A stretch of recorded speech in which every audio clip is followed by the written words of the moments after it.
And we are live. Hello, everybody. Greetings and salutations. Welcome one and welcome all to the one and the only Junk Shop Library channel. The first and last and most not safe for work Bible study on the YouTube. We read every last long-suffering word of the King James Version, and we rip it a new asshole because there's no book that deserves it more. Not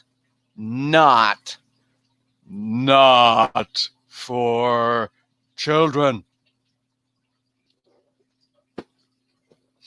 All right, want to say hello to everybody in the chat right quick.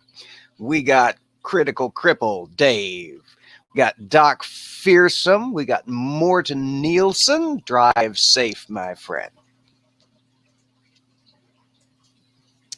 We got my wonderful wife, Julie LaVoice. Always good to see you, my darling. Got Paul Kamish, Aunt Jur.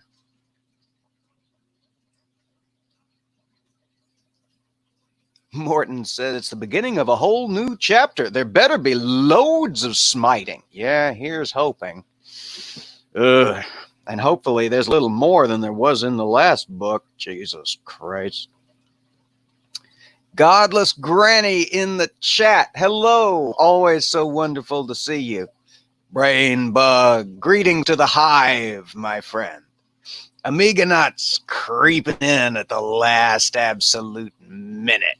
Hello, welcome all, and to anyone watching in replay, make sure you hit that thumbs up, leave a comment, and share this around with anyone you think might enjoy it or might be bugged absolutely bananas by it. That can be fun too. All right, well, before we launch into the wonders and terrors of Holy Writ, we got to acknowledge the fantastic, fantabulous patrons who keep this channel afloat and alive and in search of the new computer, the parts of which should begin arriving any day now. Hey, Wonder Lady, how you doing? Good to see you as always. All right, you see my patrons' names scrolling along at the bottom of the screen. These folks are in alphabetical order. B, BrainBug, Mark Caesar, Paul Kamish, Kim, Linda, new patron, the Lone Wanderer, Math Pig, Mama Atheist, Rain, and Santi the Sane. Thank you all so much for your support. We literally could not be doing what we're doing as well as we're doing it without you. Oh, thank you, BrainBug. Yes. See if I can get centered and out of the flare of the light. This one I actually got from Hot Topic of all places. And this one I got from an artist local to us here in Tennessee. Who does also have an online store through Etsy. You can see their fantabulous art, their buttons, their t-shirts, tote bags, and etc. at welltheytried.com. Cheers.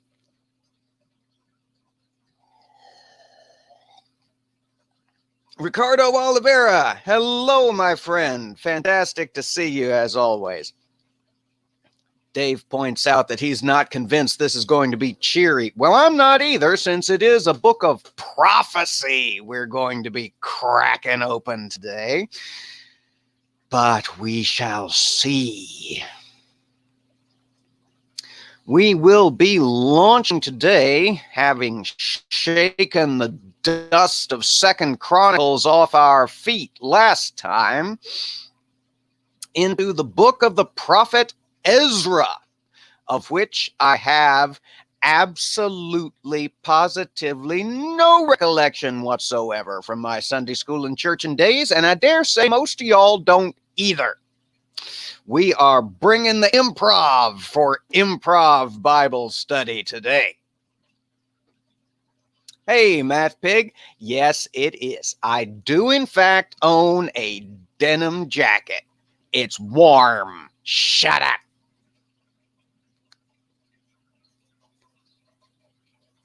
Thought I saw somebody else sneak in.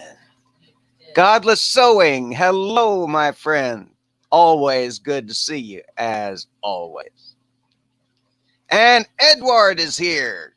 Hello. We got a full roster today.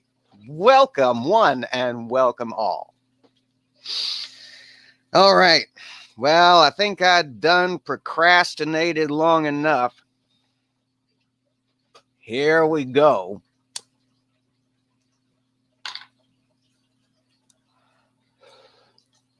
Who knows what awaits us? Ezra, chapter 1.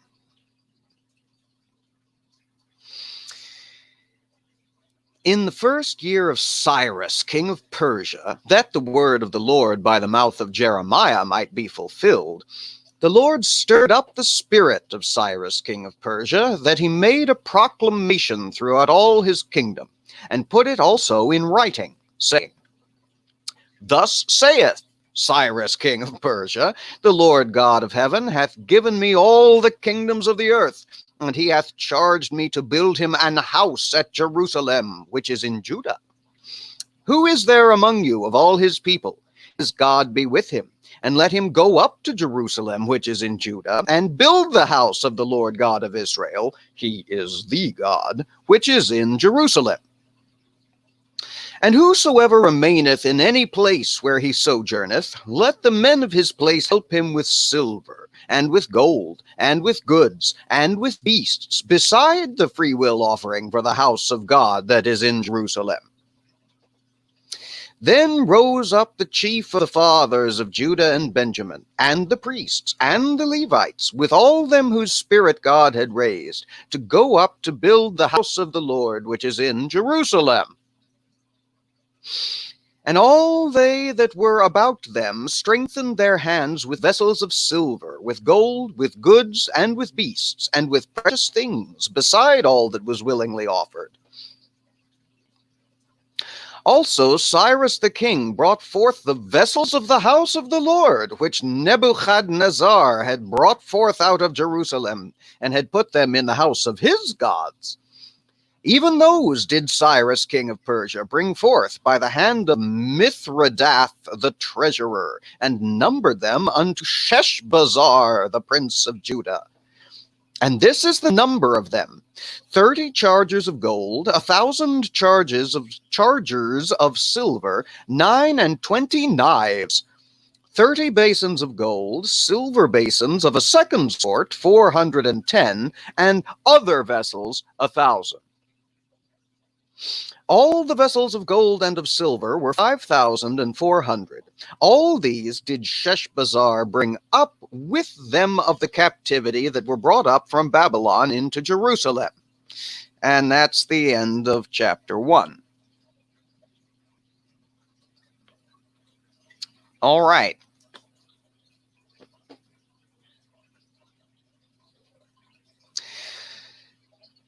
Skipping right over the entirety of the exile to Babylon, we move into the reign of Cyrus, king of Persia, and the rebuilding of the temple of God in Jerusalem, which is in Judah.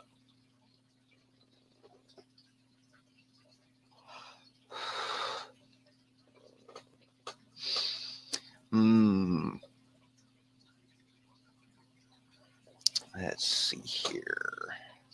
Dooley dooley dee dee dee doo doo doo doo doo doo. Math Pig is stuck on this denim jacket. I didn't realize this was going to be a conversation piece when I put it on. I was just old and wanted my buttons. Wow, that was a clinkety clankety right next to the microphone. I shan't do that again. All right. So yeah, That was a boring intro chapter, if ever I heard one, right?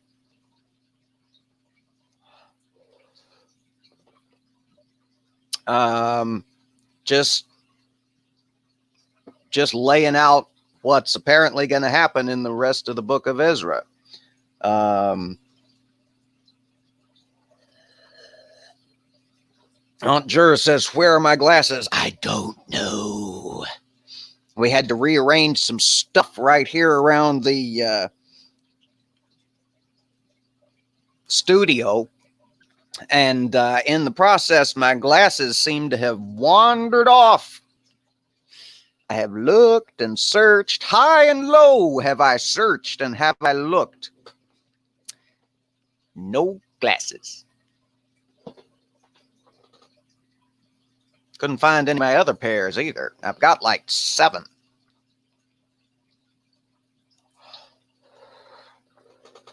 Oh, Doc's poking holes in the illusion. Not a real doctor. But. Dave says, are they on my head? Smart ass. No, they're not. Not entirely an unfair question, because I did do that once, I'll confess.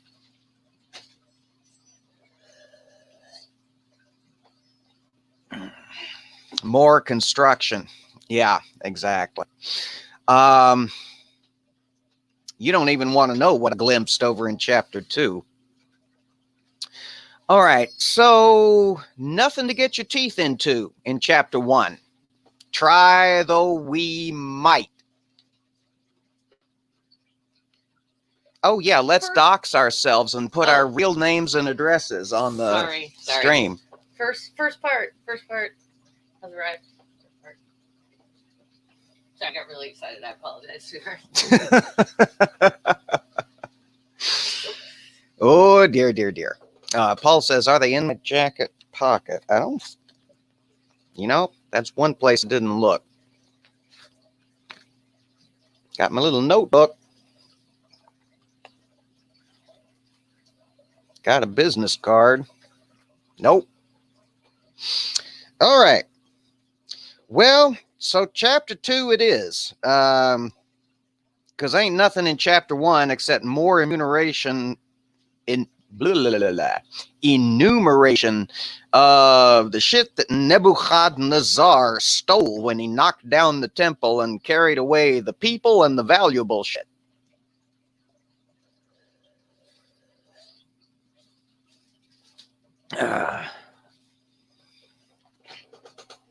All righty. So chapter 2.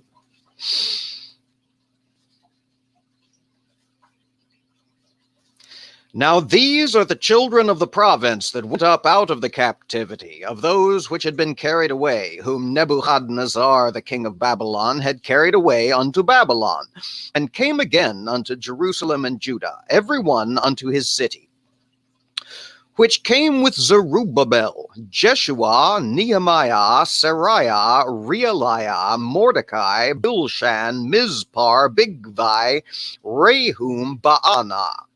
The number of the men of the people of Israel. The children of Parosh, 2,172. The children of Shephatiah, 372. The children of Arah, 775. The children of Pahath Moab, of the children of Jeshua and Joab, 2,812. The children of Elam, 1,254. The children of Zatu, 945. The children of Zakai, 703 score. The children of Bani, 642. The children of Bebai, 623. The children of Azgad, 1,222. The children of Adonikam, 666. The children of Bigvai, 2,056. The children of Adin, 454. The children of Ater of Hezekiah, 98. The children of Bezai, 323. The children of Jorah, 112. The children of Hashum, 223. The children of Gibbar, 95. The children of Bethlehem, 123. The men of Netophah, 50 The men of Anathoth, 128. The children of Asmaveth, 42. The children of Kirjath Arim, Chephirah, and Beeroth, 743. The children of Ramah and Gaba, 621. The men of Michmas, 122. The men of Beth El and Ai, 223. The children of Nebo, 50. The children of Magbish, 156. The children of the other Elam, 1,254. The children of Harim, 320. The children of Lod, Hadid, and Ono, 725. The children of Jericho, 345. The children of Senaa, 3,630. The priests, the children of Jediah of the house of Jeshua, 973. Oh, look, we got new people sneaking in. I'm sorry, I got my thumb on the verse, so I don't. Jesus Christ. So you say, hello. Unholy Sarah, you rolled in the most boring chapter we've had in a month. Welcome. All right. The priests. The children of Jediah of the house of Jeshua, 973. The children of Immer, 1,052. The children of Pashur, 1,247. The children of Harim, 1,017. The Levites. The children of Jeshua and Kadmiel of the children of Hodaviah, 74. The singers.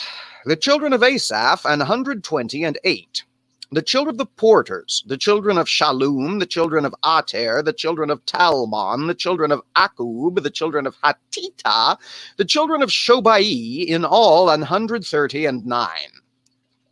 The Nethinims, the children of Ziha, the children of Hasupha, the children of Tabaoth, the children of Kiros, the children of Siaha, the children of Padon, the children of Lebanah, the children of Hagabah, the children of Akub, the children of Hagab, the children of Shalmai, the children of Hanan, the children of Giddel, the children of Gehar, the children of Reah, the children of Rezin, the children of Nekodah, the children of Gazam, the children of Uzzah, the children of Paseah, the children of Besai, the children of Asna, the children of Mehunim, the children of Nephusim, the children of Bakbuk, the children of Hakupha, the children of Harhur, the children of Bazluth, the children of Mehida, the children of Harsha, the children of Barkos, the children of Sisera, the children of Thama, the children of Neziah, the children of Hatiphah, the children of Solomon's servants, the children of Sotai, the children of Sophereth, the children of Peruda, the children of Jaala, the children of Darkon, the children of Giddel, the children of Shephatiah, the children of Hatil, the children of Pochereth of Zebaim, the children of Ami. All the Nethinims and the children of Solomon's servants were 392. And these were they which went up from Tel Malah, Tel Harzah, Cherub, Adan, and Immer, but they could not shew their father's house and their seed, whether they were of Israel. Oh dear. The children of Deliah, the children of Tobiah, the children of Nekodah, 652. And of the children of the priests, the children of Habiah, the children of Koz, the children of Barzillai, which took a wife of the daughters of Barzillai the Gileadite, and was called after their name.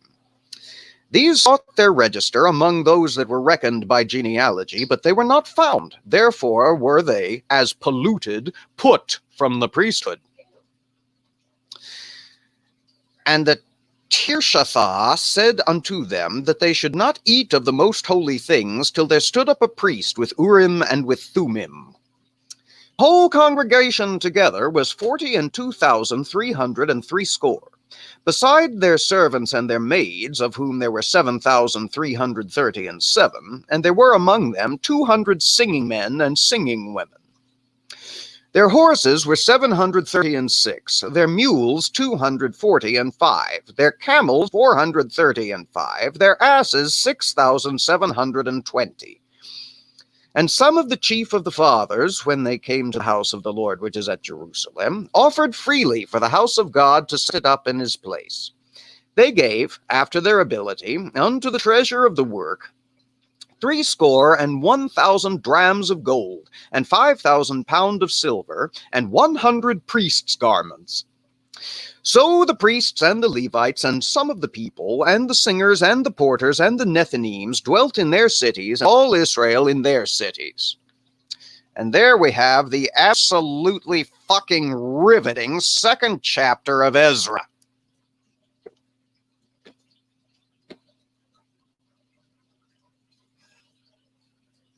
It's like being back in fucking Numbers, isn't it? Oh, dear. Okay, so the only interesting thing in that entire hot mess of a chapter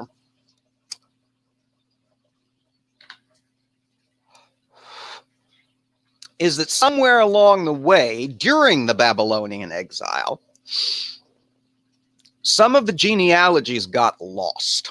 Or some folks crept in and were living amongst the Israelites during the Babylonian exile who could not show on paper that they were actually of the tribe of Israel. So you say says, what a waste of papyrus. And so you say is not wrong. I think that chapter could probably have been left out of the final version. There was some seriously anal retentive motherfucker working at the Council of Nicaea who was absolutely positively damned if he was going to leave out any little scrap, no matter how boring, pointless, or useless it might or might not be.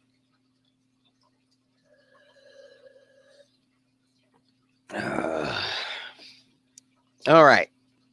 So we've got some folks going back to Jerusalem and Judah after the Babylonian exile who had been living amongst the children of Israel as though they were of the children of Israel, but could not prove that they were indeed of the children of Israel, including some of the priests, which wasn't a big deal during the exile because there was nowhere to sacrifice and wave the wave offerings.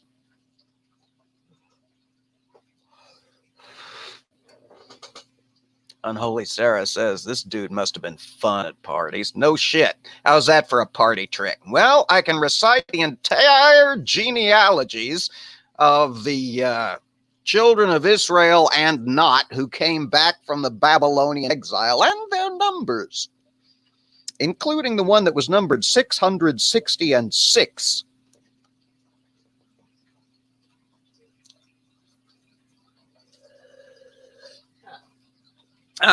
Thanks, Amiga Nuts. King of the Shills, hard at work as always. Is there anything else we need to dredge out of chapter 2? I'm of a mind to roll on to chapter 3 because there was nothing going on in 2.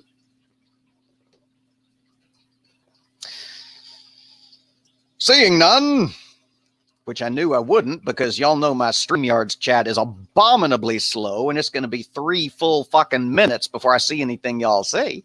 We're going to, wow, my hair is weird today, even by junk shop standards. Good gravy on toast. Chapter 3. Let something happen, let something happen, let something happen. And when the 7th month was come, and the children of Israel were in the cities, the people gathered themselves together as one man to Jerusalem. Then stood up Jeshua the son of Jozadak, and his brethren the priests, and Zerubbabel the son of Shealtiel, and his brethren, and builded the altar of the Lord, of the God of Israel, to offer burnt offerings thereon, as it is written in the law of Moses, the man of God. And they set the altar upon his bases, for fear was upon them because of the people of those countries. And they offered burnt offerings thereon unto the Lord, even burnt offerings morning and evening. They kept also the Feast of Tabernacles, as it is written, and offered the daily burnt offerings by number, according to the custom, as the duty of every day required. And afterward offered the continual burnt offering, both of the new moons, and of all the set feasts of the Lord that were consecrated, and of every one that willingly offered a free will offering unto the Lord. From the first day of the 7th month began they to offer burnt offerings unto the Lord, but the foundation of the temple of God was not yet laid. They gave money also unto the masons and to the carpenters, and meat and drink and oil unto them of Zidon and to them of Tyre, to bring cedar trees from Lebanon to the sea of Joppa, according to the grant that they had of Cyrus king of Persia. Now in the 2nd year of their coming unto the house of God at Jerusalem, in the 2nd month, began Zerubbabel the son of Shealtiel, and Jeshua the son of Jozadak, and the remnant of their brethren, priests and the Levites, and all they that were come out of the captivity unto Jerusalem, and appointed the Levites from 20 years old and upward, set forward the work of the house of the Lord. Then stood Jeshua with his sons and his brethren, Kadmiel and his sons, the sons of Judah, together, to set forward the workmen in the house of God, the sons of Henadad, with their sons and their brethren, the Levites. And when the builders laid the foundation of the temple of the Lord, they set up priests in their apparel with trumpets, and the Levites, the sons of Asaph, with cymbals, to praise the Lord, after the ordinance of David king of Israel. And they sang together by course, in praising and giving thanks unto the Lord, because he is good, for his mercy endureth forever toward Israel. And all the people shouted with a great shout when they praised the Lord, because the foundation of the house of the Lord was laid. But many of the priests and Levites and chief of the fathers, who were ancient men that had seen the first house, when the foundation of this house was laid before their eyes, wept with a loud voice, and many shouted aloud for joy, so that the people could not discern the noise of the shout of joy from the noise of the weeping of the people. For the people shouted with a loud shout, and the noise was heard afar off. And there we have chapter 3.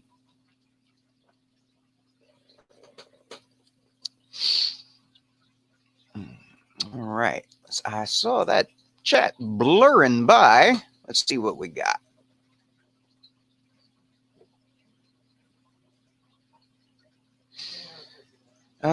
Nicholas, welcome. A Bible-believing fundamentalist Christian. Welcome. I'm not entirely sure why you're here. Would I care to have a dialogue? Quite honestly, no. I'm kind of a one-trick pony and one-man show. I appreciate the offer, though, and there are many folks out there in the community who do dialogues, and I appreciate you saying dialogue rather than debate. Most of the time when Christians come here, it's like, put up your dukes. Santi the Sane, welcome, my friend. Always good to see you.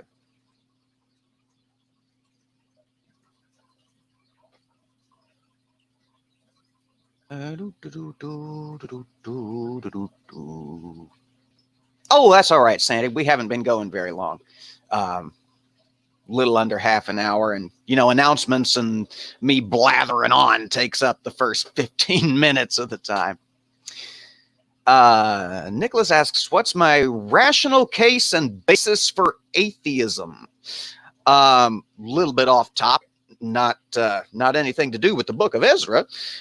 And I've told this story before, and essentially everybody else knows it, so I'm just going to blur through it real quick.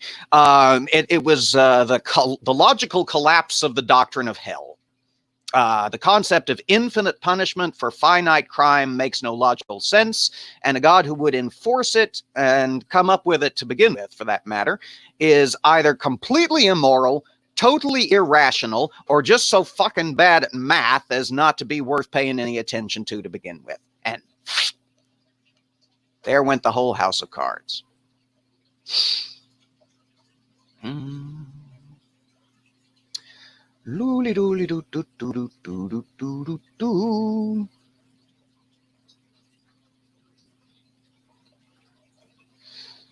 All righty. Let's see.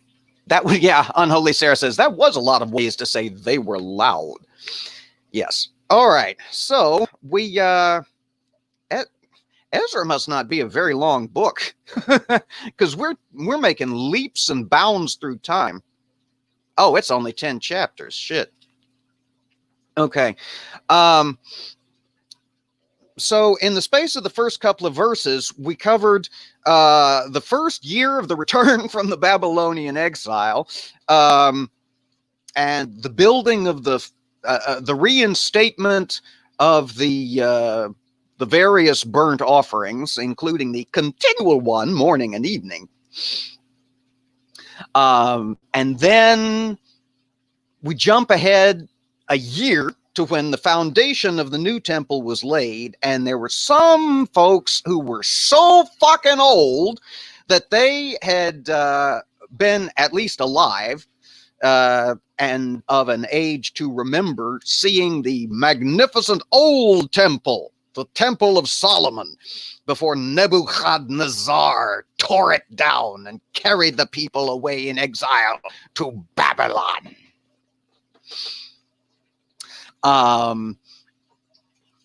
And they were so moved by the fact that the foundation of a new temple had been laid that they cried and wept as loud as the other younger people were rejoicing with joy, and it was heard afar off. And they generally carried on, made a great ruckus, and everybody was real excited to have a temple again.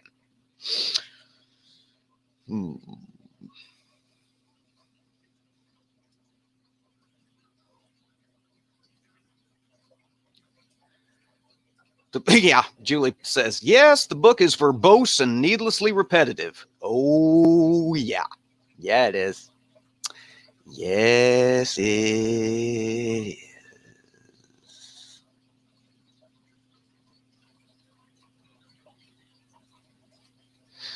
All righty. Let's see. Hey, Druid Lover 1. Good to see you, my friend. All righty. Yeah, Nicholas, Amiga Nut will take care of it here in a second. Just watch for the links. Yeah, not, I mean, other than the fact that we've now got the foundation of a new temple. Sorry, I've got goldfish over my shoulder. That completely distracted me out of the corner of my eye. Peripheral vision is weird, y'all. All right. Other than the fact that we just blurred through a year again and reinstated the many killings of many animals and the settings on fire of them and the eating of the bulk of them by the priests and the Levites, still a priestly book for a priestly people. Not much change in there. There wasn't much happening in chapter 3 either. And like I said, Ezra's only apparently 10 chapters long, so this appears to be one of those books that just summarizes a lot of shit, and I'm okay with that, because 2nd Chronicles spent an unbelievable amount of time. Hey, Nerdy Rodent, good to see you. Oh,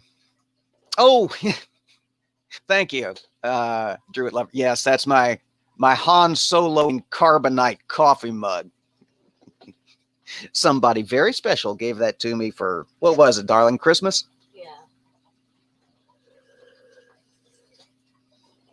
Yeah. All right. Chapter 4, I guess, that we'll just be plowing through Ezra because there's nothing to get your teeth into. Chapter 4.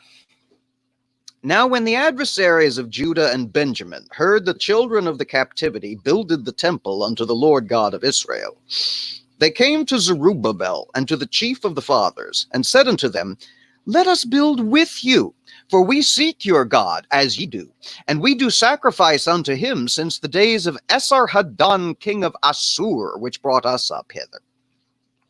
But Zerubbabel and Jeshua, and the rest of the chief of the fathers of Israel, said unto them, Ye have nothing to do with us to build an house unto our God, but we ourselves together will build unto the Lord God of Israel, as King Cyrus the king of Persia hath commanded us. Hey, lone wanderer, welcome, good to see you. Then the people of the land weakened the hands of the people of Judah and troubled them in building, and hired counselors against them to frustrate their purpose all the days of Cyrus king of Persia, even unto the reign of Darius king of Persia. And in the reign of Ahasuerus, in the beginning of his reign, wrote they unto him an accusation against the inhabitants of Judah and Jerusalem. And in the days of Artaxerxes wrote Bishlam, Mithridath, Tabeel, and the rest of their companions unto Artaxerxes, king of Persia. And the writing of the letter was written in the Syrian tongue, and interpreted in the Syrian tongue. Rehum the chancellor and Shimshai the scribe wrote a letter against Jerusalem to Artaxerxes the king in this sort. Then wrote Rehum the chancellor and Shimshai the scribe and the rest of their companions, the Dinaites, the Apharsathites, the Tarpelites, the Apharsites, the Archevites, the Babylonians, the Susanchites, the Dehathites, and the Elamites, and the rest of the nations whom the great and noble Asnapper brought over, and set in the cities of Samaria, and the rest that are on this side of the river, and at such a time. This is the copy of the letter that they sent unto them, even unto Artaxerxes the king. Thy servants, the men on this side the river, and at such a time, be it known unto the king, the Jews which came up from thee to us are come unto Jerusalem, building the rebellious and the bad city, and have set up the walls thereof, and joined the foundations. Be it known now unto the king, that if this city be builded, and the walls set up again, then they will not pay toll, tribute, and custom, and so thou shalt endamage the revenue of the kings. Now, because we have maintenance from the king's palace, and it was not meet for us to see the king's dishonor, therefore we have sent and certified the king, that search may be made in the book of the records of thy fathers. So shalt thou find in the book of the records, and know that this city is a rebellious city, and hurtful unto kings and provinces, and that they have moved sedition within the same of old time, for which cause was this city destroyed. We certify the king that, if this city be builded again, and the walls thereof set up, by this means thou shalt have no portion on this side the river. Then sent the king an answer unto Rehum the chancellor, and to Shimshai the scribe, and to the rest of their companions that dwelt in Samaria, and unto the rest beyond the river. Peace, and at such a time. The letter which ye sent unto us hath been plainly read before me. And I commanded, and search hath been made, and it is found that this city of old time hath made insurrection against kings, and that rebellion and sedition have been made therein. There have been mighty kings also over Jerusalem, which have ruled over all countries beyond the river, and toil, tribute, and custom was paid unto them. Give ye now commandment to cause these men to cease, that this city be not builded, until another commandment shall be given from me. Take heed now that ye fail not to do this. Why should damage grow to the heart of the kings? Now when the copy of King Artaxerxes' letter was read before Rehum and Shimshai the scribe and their companions, they went up in haste to Jerusalem unto the Jews, and made them to cease by force and power. Then ceased the work of the house of God which is at Jerusalem. So it ceased until the 2nd year of the reign of Darius, king of Persia. And there we have chapter 4. All right. Well, there wasn't a lot going on the last couple of chapters, but we made up for it in 4. And we jumped over a lot of time, too. Holy crap. All right, so some folks of the surrounding regions come to the priests and the Levites and say, let us help you build your temple. And apparently all they were looking for was an excuse, because they're listed as the adversaries of so-and-so and thus and such.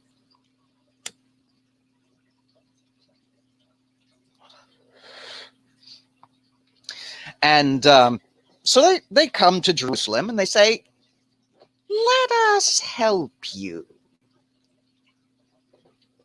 And the leaders of Israel say, nah, we're good. Thanks. We're going to build this ourselves. Cyrus said we could.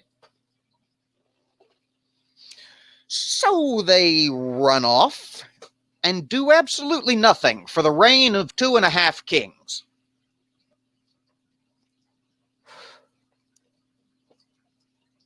They wait through the rest of the reign of Cyrus, through the reign of the king after him, and into the reign of Artaxerxes. And during the reign of Artaxerxes, they send a letter. I seem to be junk shopping. Can y'all still hear me okay? I'm going to kill the camera. Sometimes that helps.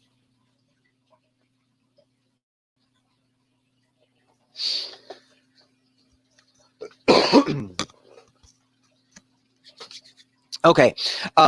So they send a Tatlin letter to Artaxerxes and say, these folks that Cyrus said could build this temple here and build back up their city, we got bad news for you. Here's the thing. They used to be kind of a big powerhouse parts. They demanded tribute from the people around them, and they did not pay tribute to the kings of Jerusalem, tribute to Persia or anybody else, conveniently leaving out the parts where the bad kings were continually ransacking the temple and sending the decorations off as tribute to various other mighty kings thereabouts, because they were afraid they were going to get their asses stomped. And they say, if you don't believe us, you can look back through your history books, and sure enough, you will see that that they used to be a powerhouse and not subject to anybody. So Artaxerxes sends his scribes to look through the history books, history scrolls, I guess would be more accurate. And sure enough, they find the tales of the kings of Jerusalem and Judah. And so they send word to the leaders of Judah at Jerusalem, which is in Judah. And they say, you are to stop construction immediately. I'm not having it. And so they do. And that's all there is to chapter 4. Wiki scroll. Yeah, exactly, Ricardo. Yeah, quick and dirty research. And so they call off the building of God's house and God's city and the walls round about. And it remains unbuilded until, what did it say? The reign of Darius, king of Persia. Yep, so much for those weeping old men who were so happy to see the foundation of the new temple laid that they cried and made great noise round about.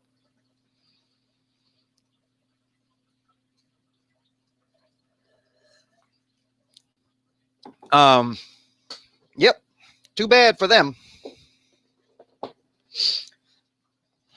Wow, this book is jumping forward through time. I mean, we thought Second Chronicles was blasting along with it. And as for the rest of the deeds that he did, are they not written in the book of the kings of Israel and Judah? And he slept with his fathers and was buried at Jerusalem.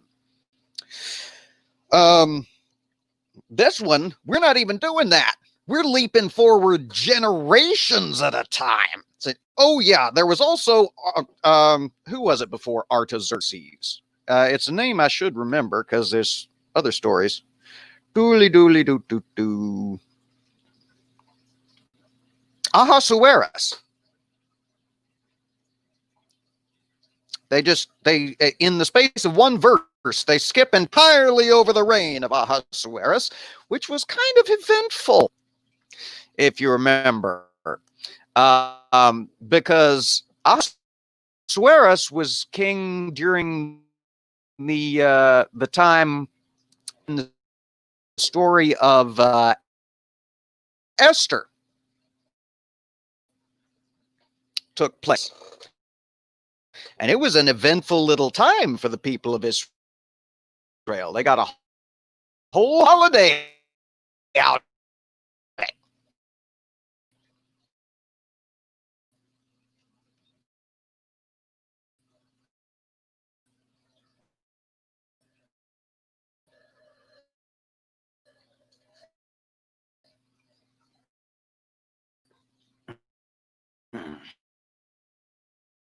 But whoever the hell Ezra was, he's just plowing on ahead. He's just interested in the high points in the story so far. Not too much interested to slow down and tell and go on tangents.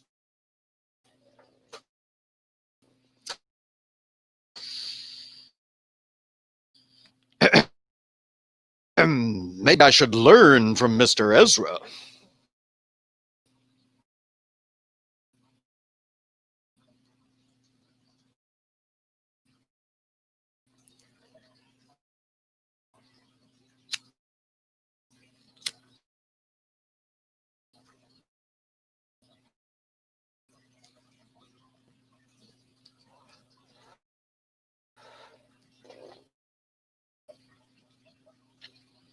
All right. Chapter 5. Chapter 5. Then the prophets, Haggai the prophet, and Zechariah the son of Iddo, prophesied even unto them. And Jeshua the son of, and with them were the prophets of them Tatnai, governor, and their companions, also to make up's manner. What are the names on the elders of the Jews that they returned answer by letter? Governor on this side of the heights, which were on this. Darius the king, that we went into the builded with great on and prospereth in their hands. Then asked we the elders, roboting, I hear. Okay, I'm going to refresh, come back in. Let's see if it works. Okay, sorry, I see.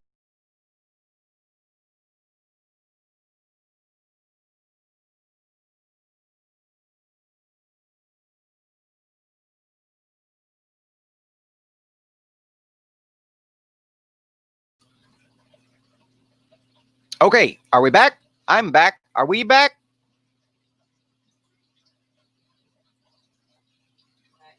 Back now. Okay. Hallelujah. Okay.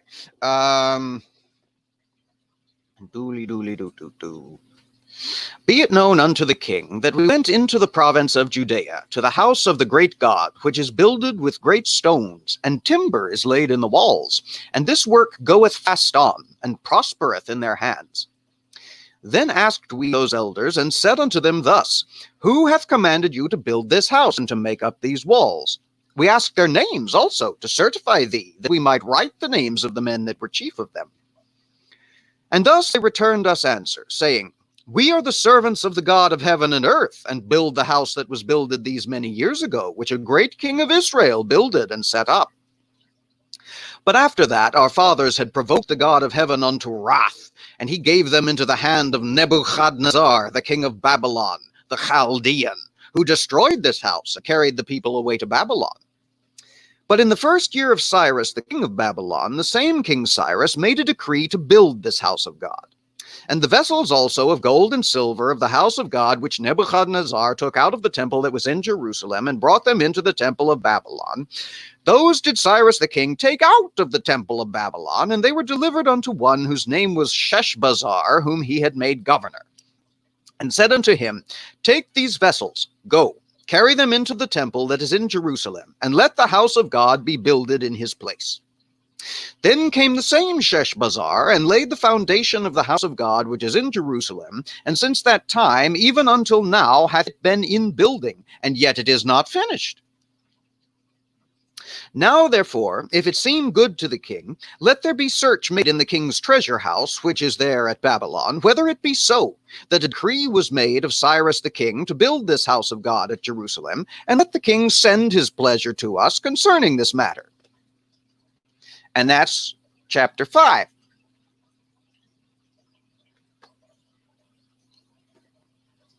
Hey, a grumpy old dude. Hey, Ed, good to see you.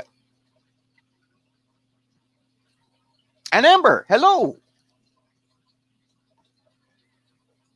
Let's see. Godless Granny says, I think we lost our Christian. I think we all know who our Christian actually was. All right, let's see. Or some crony thereof, yeah. Okay.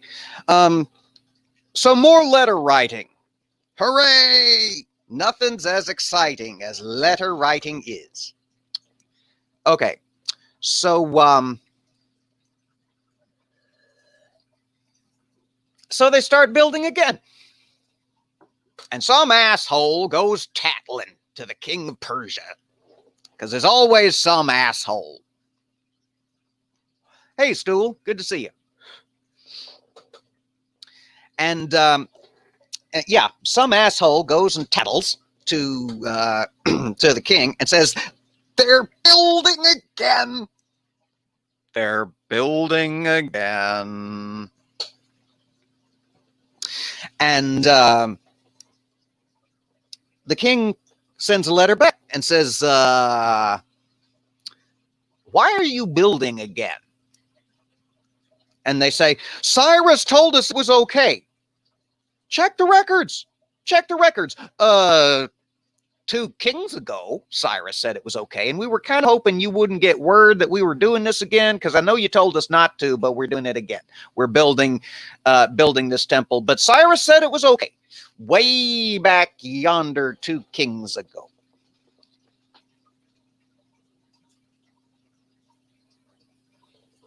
And that's chapter 5.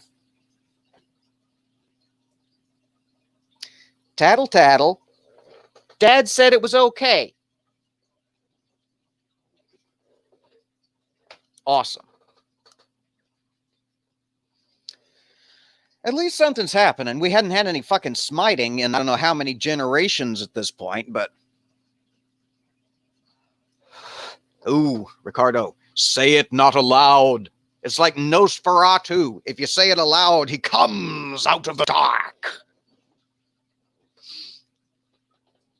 And not in a fun way.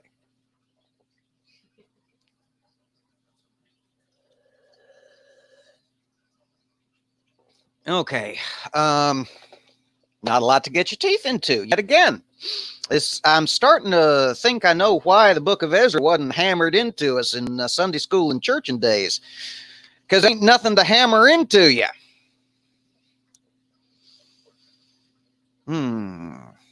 Oh, Ricardo says, I got the gold and silver cups that they want back. Yeah, well, there is that.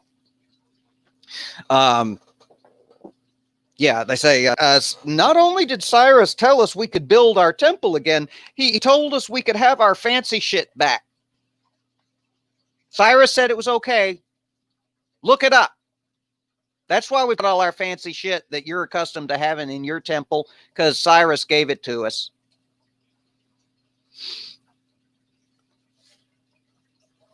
Chapter 5.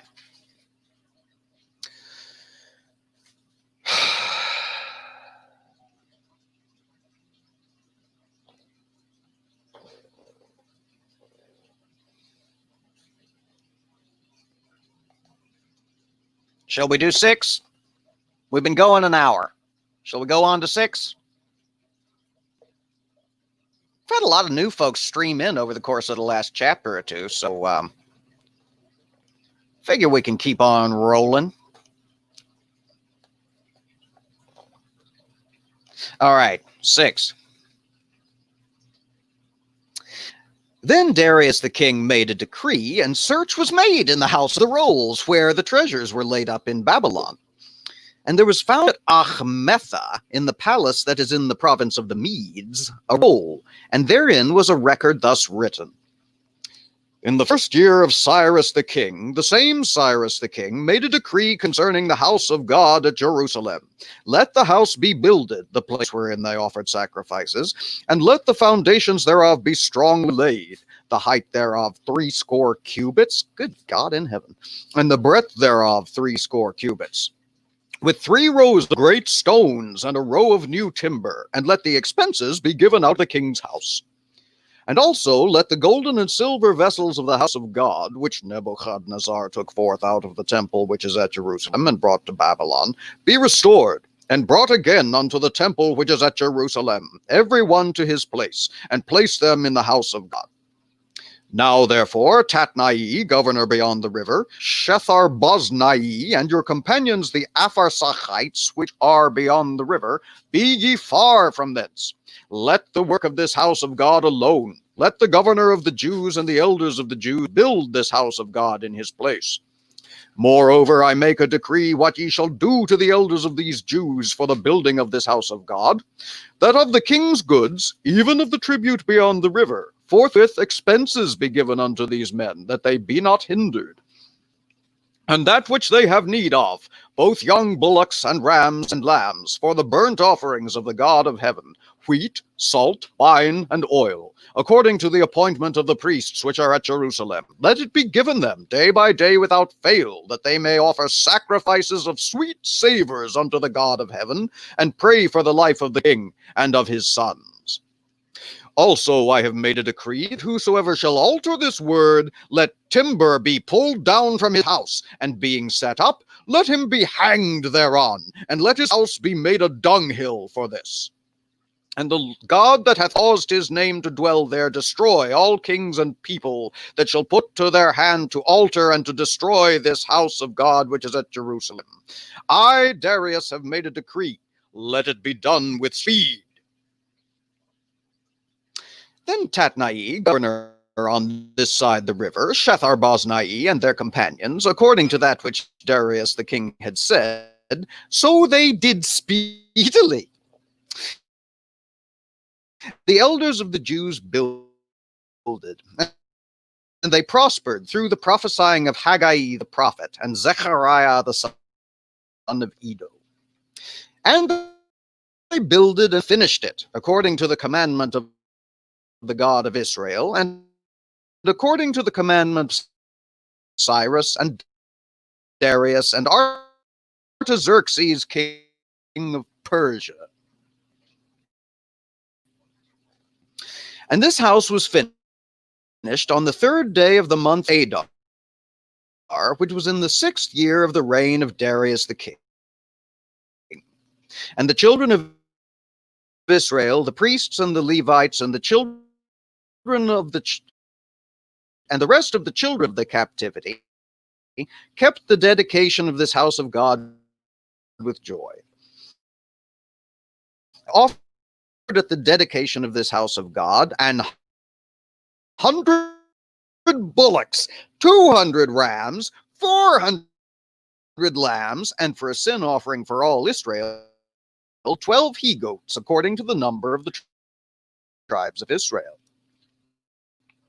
For the day of the first month pure. Priests and for themselves captivity. The heathen of the feast of unleavened bread 7 days with joy. For the Lord had made them joyful, and turned the heart of the king of Assyria unto them, to strengthen their hands in the work of the house of God, the God of Israel. And that's chapter 6. And we're junk shopping. Oh, goody.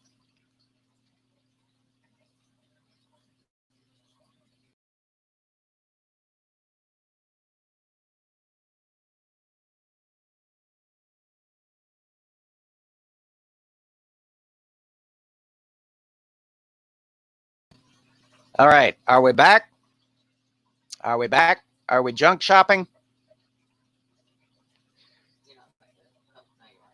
Am I back? Okay, I'm back. All righty.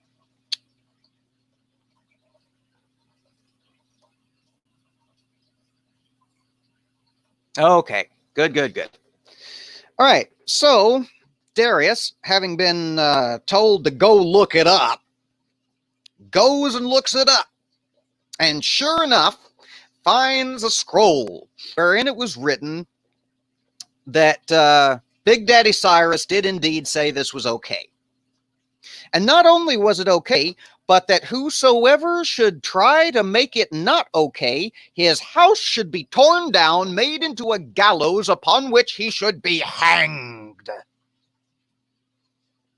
And then after that, his house made into a dunghill.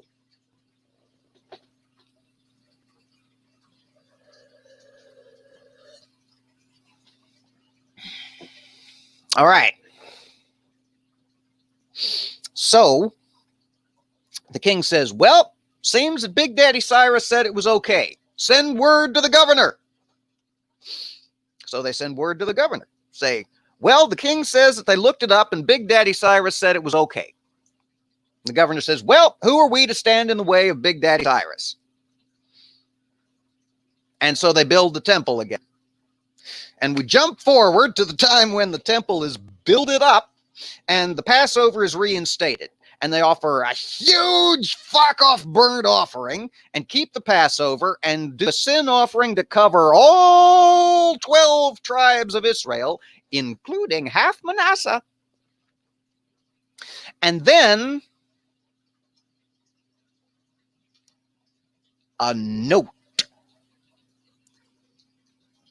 Some of the people did not do the right thing.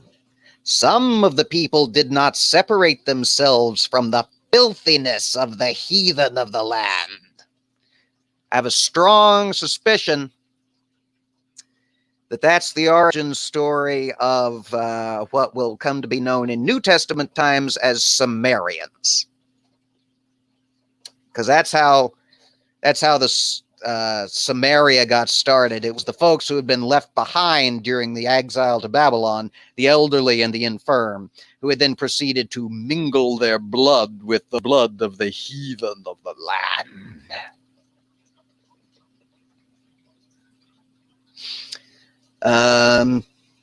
And then they keep the feast of the unleavened bread 7 days.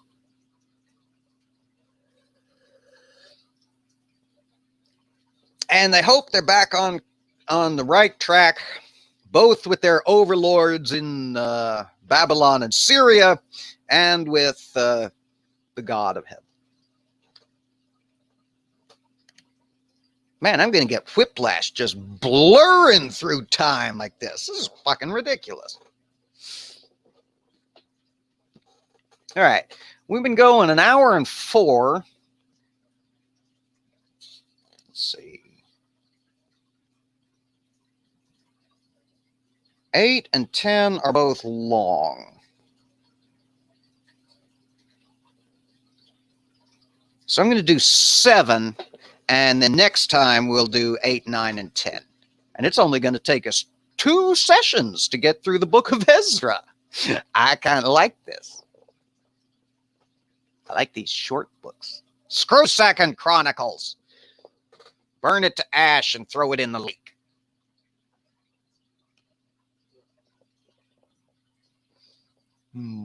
Oh, Druid Lover has a question. Is it true that the Sumerians have the oldest written language in cuneiform.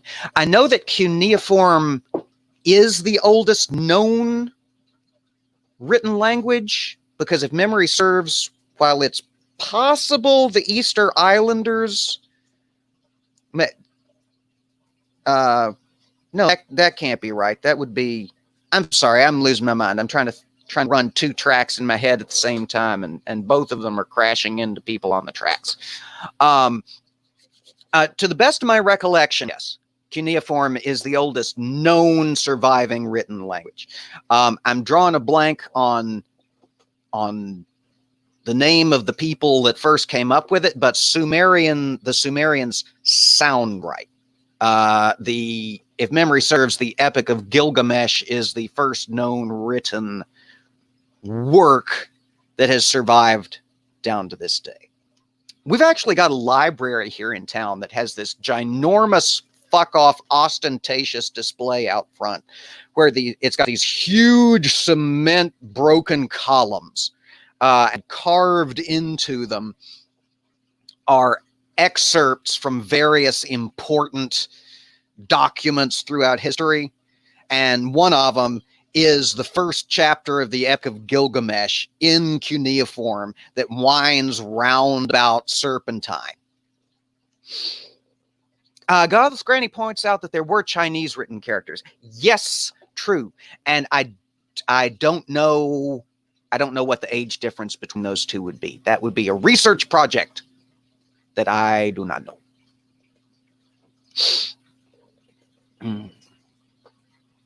Oh, yeah. Amiga Nuts, you shill whoever you want to shill. That'd be fantastic.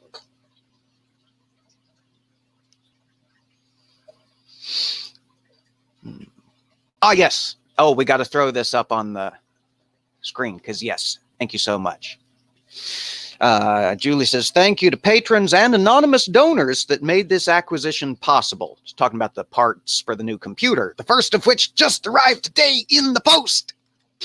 And all of that money paid for the computer parts and for the vodka that we're paying her brother with to help us out with the building, because I'm junk shopping again. Dear, dear, dear, dear, dear, dear. Now my cursor's frozen. All right. Well, we may not do 7 after all.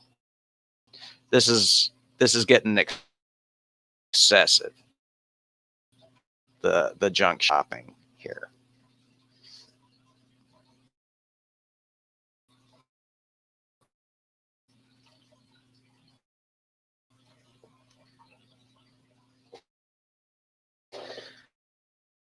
Okay.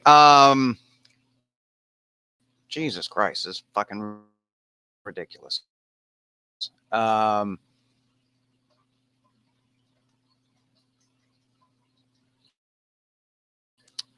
Come on, computer, do something. Sorry, I can't get my cursor to do anything.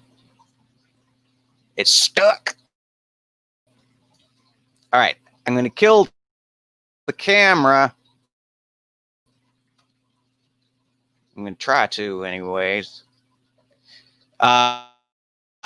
Just for the last little bit while I thank everybody for coming. And I'm going to try to anyway. There we go. At least is okay. Coming, I appreciate numbered as that verb. Yeah, thing much longer. Fiddly-dee, fiddly-dee, the fly is married the bumblebee. Let's get something. Yes, thank you, Druid Lover, but I got to get something relevant on the screen, and the chat's moving so fast I can't pull anything up to take everything down. There we go. All right. Sorry, not that what you said wasn't relevant. It just we had moved past it in the side. Okay. So we will reconvene. No, not Friday. I feel like there's something I've got going on Friday that bumped off my schedule. Whether or not we do on Friday, we will certainly reconvene on Monday at the same time. That's 2 Central, 3 Eastern, 8 8? Yes, 8 UK, 9 Belgium, and God only knows what in Australia. I don't even know what day. Thank you again to my wonderful patrons and the donors who made the new computer fund build up. Stool says, say porridge. Is this a dialect thing? Is there a dialect thing about how porridge is pronounced? I feel like I've been dragged into a culture war that I didn't know was happening. All right. And yes, everybody take care. Everybody be safe. Remember always to stand against hate. And for God's sake, wash your hands a lot and wear a mask if you gotta go out. Oh, thank you, Druid Lover. I appreciate that. All right. If I can make my cursor behave, we're going to end the broadcast here, and we'll see all y'all around. Thank you again for coming. Come on, technology. Do as I tell you. In the immortal words, Cyrus, the king of Persia. Come on now. Yes, I'm sure.